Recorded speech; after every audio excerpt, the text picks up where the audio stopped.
हे भाई लोग, क्या हाल चाल है? सब कुछ ठीक है दोस्तों? आज हम देखने वाले हैं 2009 में आई मूवी काइजी द अल्टीमेट गैम्बलर को, जो बेहद ही शानदार है। तो चलिए शुरू करते हैं फिर। कहानी की शुरुआत होती है टेढ़े मेढ़े दांतों वाले एक लड़के से जिसका नाम होता है काइजी। काइजी एक जॉब करता था, लेकिन उसके सारे पैसे लॉटरी के टिकट लेने में ही खर्च हो जाया करते थे।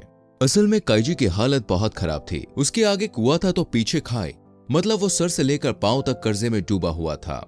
एक दिन काइजी यूं ही टहल रहा होता है, तभी कुछ लोग आते हैं और काइजी को दबोच लेते हैं। असल में ये कर्जदार थे।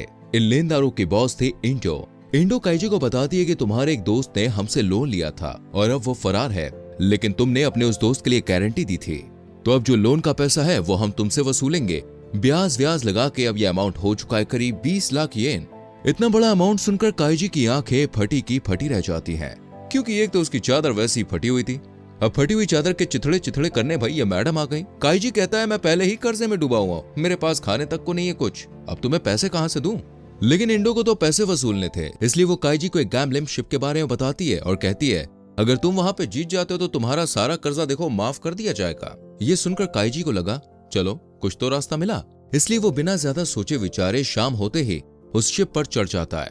यहाँ पर दो सूट बूट वाले कन्हैया लाल काइजी को एक कमरे में ले जाते हैं जहाँ पहले से ही बहुत सारे लोग मौजूद थे। असल में दोस्तों ये सब भी काइजी की तरह कर्ज में डूबे हुए थे और यहाँ पर अपनी किस्मत का चरखा घुमाने के लिए आए थे।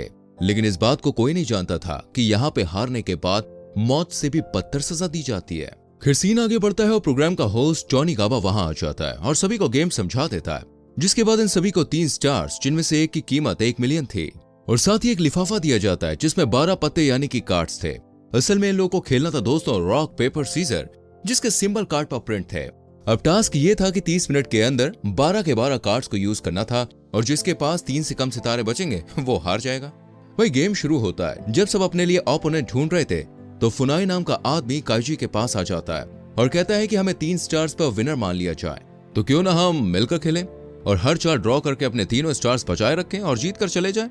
काइजी को फुनाई का ये प्लान सही लगता है। अब दोनों खेलना शुरू कर देते हैं, लेकिन कुछ चार ड्रॉ करने के बाद फुनाई चीटिंग करता है और फ्रॉड करके काइजी के 2 स्टार्स हड़प लेता है।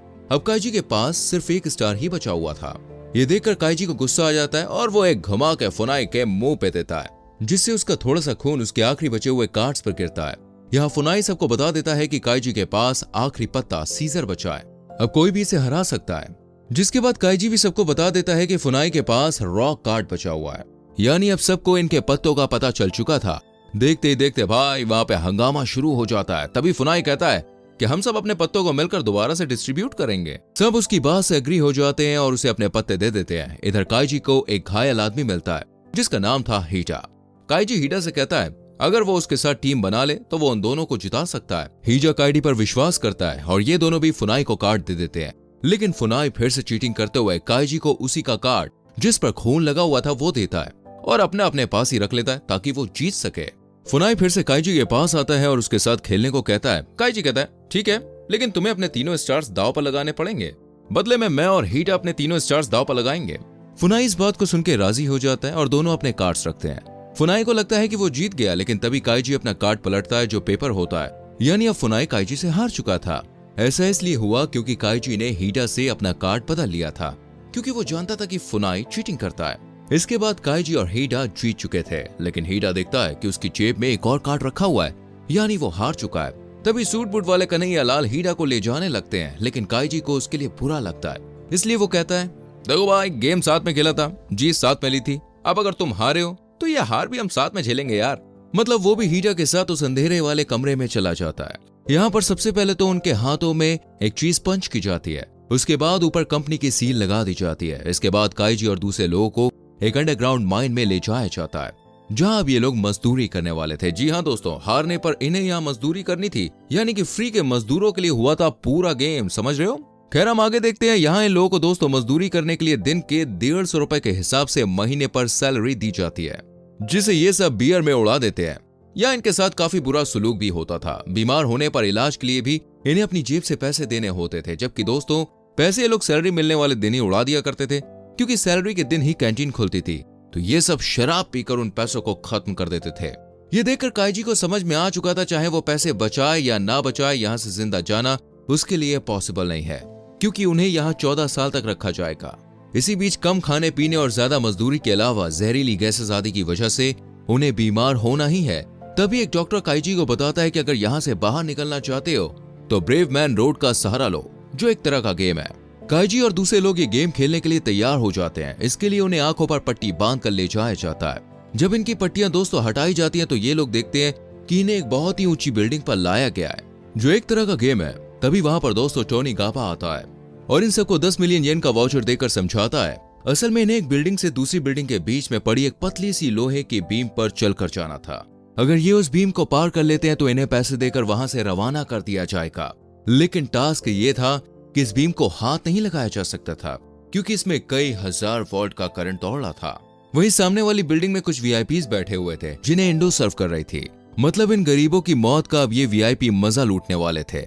वैसे तो सभी का दिमाग सन्न था, लेकिन काइजी उन्हें हिम्मत देता है और वो इस बीम पर चलना शुरू कर देता है। तभी दोस्तों मौसम करवट बदलता है और तेज हवा चलने लगती है। मौसम की खस्ता हालत देखते ही एक शख्स डर के मारे अपना बैलेंस खो बैठता है और नीचे आ गिरता है। उसकी इतनी दर्दनाक मौत देखकर कई और लोग भी अपना बैलेंस खो देते हैं और नीचे गिर जाते हैं। वहीं एक आदमी तो उस बीम को पकड़ ही लेता है और करंट लगने से वो भी मर जाता है। वहीं दूसरी बिल्डिंग में बैठे वीआईपी इनकी मौत का मजा ले रहे थे। इस बीम पर सिर्फ हीडा, काइजी और सहारा बचे हुए थे। ये तीनों चल ही रहे थे कि तभी तेज बारिश शुरू हो जाती है और हीडा कहता है कि अब मैं चल नहीं सकता, और वो अपना वाउचर काइजी को देकर उससे कहता है तुम मेरे पैसे मेरी बेटी तक पहुंचा देना। इतना कहते ही हीडा भी नीचे गिर जाता है। इसके बाद काइजी और सहारा दोनों बीम पार करके दूसरी बिल्डिंग तक पहुंचकर खुशियां मनाने लगते हैं। लेकिन जैसे ही वो दोनों दरवाजा खोलते हैं, तेज प्रेशर की वजह से सहारा नीचे गिरकर मर जाता है। इसके बाद काइजी उस कमरे में पहुंचता है और अपने दोनों वाउचर्स के पैसे मांगता है, लेकिन उसे कहा जाता है कि मरे हुए इंसान के वाउचर पर पैसे नहीं मिलेंगे और तुम्हारा सारा कर्जा काट पीट कर सिर्फ 70,000 ही बनता है। यानी यहाँ काइजी के साथ हो रही थी दबा कर चीटिंग।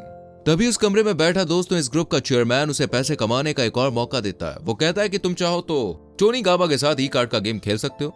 काइजी इसके लिए तुरंत ही हाँ कर देता है। तभी काइजी से पूछा जाता है कि उसे कौन सा कार्ड सेट चाहिए। असल में इस गेम में दोनों को 5-5 कार्ड मिलने थे, जिनमें से 4 सिटीजन और एक एम्पीरियर यानी बादशाह। तो वहीं दूसरे के पास 4 सिटीजन और एक गुलाम होगा। गुलाम वाला पहले चाल चलेगा।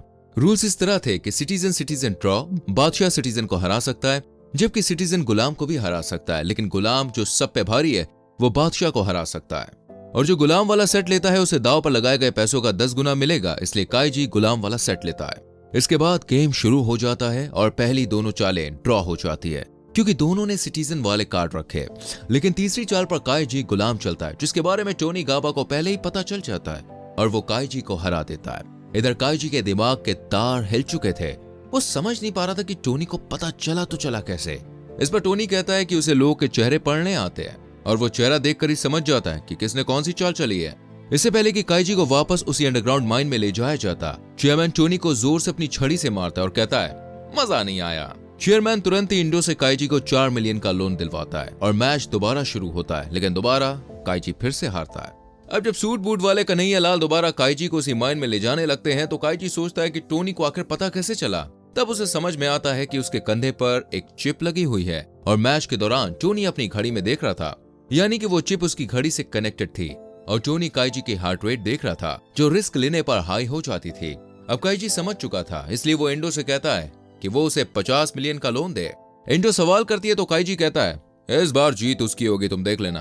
और फिर से मैच शुरू हो जाता है, लेकिन मैच शुरू होने से पहले काइजी अपना सर शीशे पर दे मारता है, जिससे उसका हार्ट रेट बढ़ जाता है। यानी अब टोनी गाबा चीटिंग नहीं कर सकता है। वो काइजी की टेबल पर एक गुलाम और एक सिटीजन का कार्ड रखता है और उन पर खून टपका देता है और उन्हें साफ करने की एक्टिंग करता है, लेकिन थोड़ा खून छोड़ देता है। वहीं टोनी को वो ये दिखाने की कोशिश करता है कि उसने गुलाम वाला कार्ड सिटीजन वाले से बदल लिया है। इस राउंड में पहली 3 चालें ड्रॉ हो जाती हैं। फिर दोस्तों काइजी खून लगा कार्ड आगे करता है और टोनी समझ जाता है कि ये गुलाम है, लेकिन वो कार्ड रखने से पहले सोचता है कि काइजी इतना भी बेवकूफ नहीं है। वो खून लगा सिटीजन वाला कार्ड पहले ही रख चुका है और उसने दूसरा कार्ड बदल दिया था। कुल मिलाकर टोनी काइजी की चाल समझ जाता है और बादशाह वाला कार्ड फेंक देता है।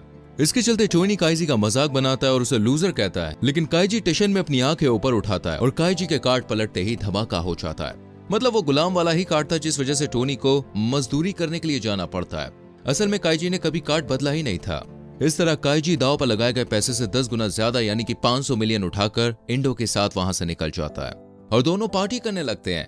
यहाँ काइजी ने इंडो को 300 मिलियन दिए थे, लेकिन जैसे ही काइजी बियर पीता है वो बेहोश हो जाता है, क्योंकि इंडो ने उसकी ड्रिंक में बेहोशी की दवा मिला दी थी। जब काइजी को होश आता है तो उसकी जेब में एक चिट्ठी रखी हुई होती है जिस पर लिखा था कि तुमने मुझसे जो कर्ज लिया था उसका हर 10 मिनट में 30% था। इस हिसाब से उसका सिर्फ 28 लाख निकलता है, जो उसके लिए छोड़ दिया गया है। फिर सीन शिफ्ट हो जाता है हीडा की बेटी पर, जो एक गैम्बलिंग बार में काम करती थी। उसके लिए एक पार्सल आता है जिसमें कुछ पैसे थे, यानी काइजी ने हीडा को किए वादे के अनुसार उसकी बेटी तक पैसे पहुंचा दिए थे। लेकिन अब उसके पास कुछ भी नहीं बचता। पर एक बात अच्छी थी कि अब उसके पास कोई भी कर्जा नहीं था, यानी कि खाली हाथी गया था और खाली हाथी आ गया। तो दोस्तों ये थी काइजी की कहानी। आपको वीडियो कैसी लगी कमेंट करके जरूर बताना। मिलते हैं अगली वीडियो में। Till then bye bye, take care.